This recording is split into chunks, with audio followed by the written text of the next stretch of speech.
like going back to you mentioned having your like guys that worked out way older than you.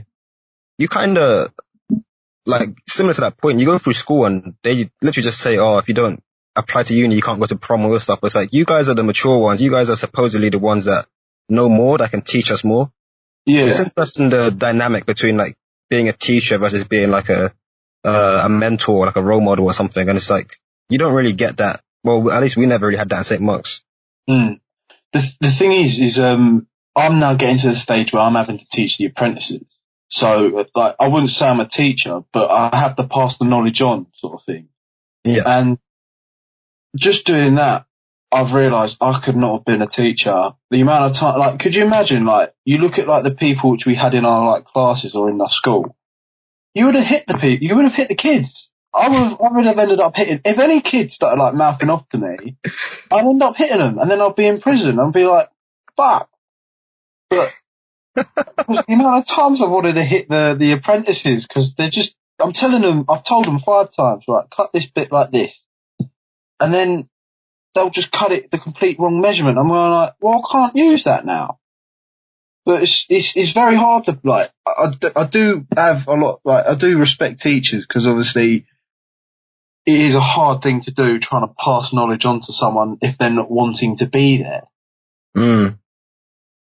And, it's just, yeah, I couldn't do teaching. And I feel sometimes even teachers just don't want to be there.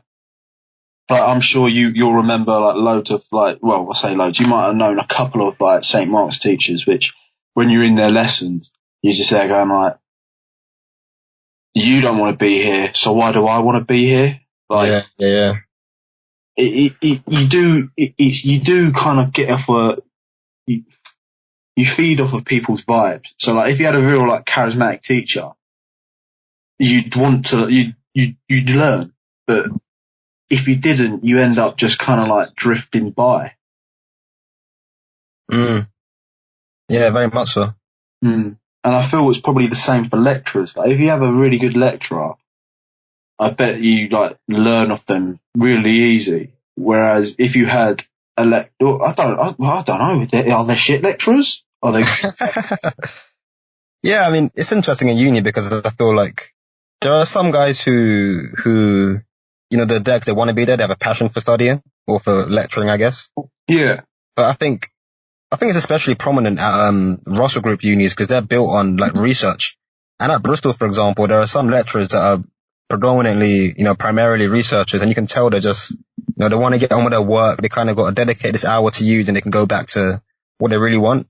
And again, with the whole charisma thing, you can tell when their body language is like, they're kind of looking at the door, looking at the clock. It's like, it's hard to care about what they're saying if you know that they don't really want to be there, or that it's just a career to them as opposed to, a passion or something that they care about. Yeah. And it shows it. You saying that is very similar to being at work, if I like, when you think it, because there are certain people on site which don't want to be there, and then when you're learning with them, you pick up on their vibe. So you're just there going like, oh, fuck work, I don't want to be here. Like, I want to go home. Just, like, give me my paycheck, I'm going to go.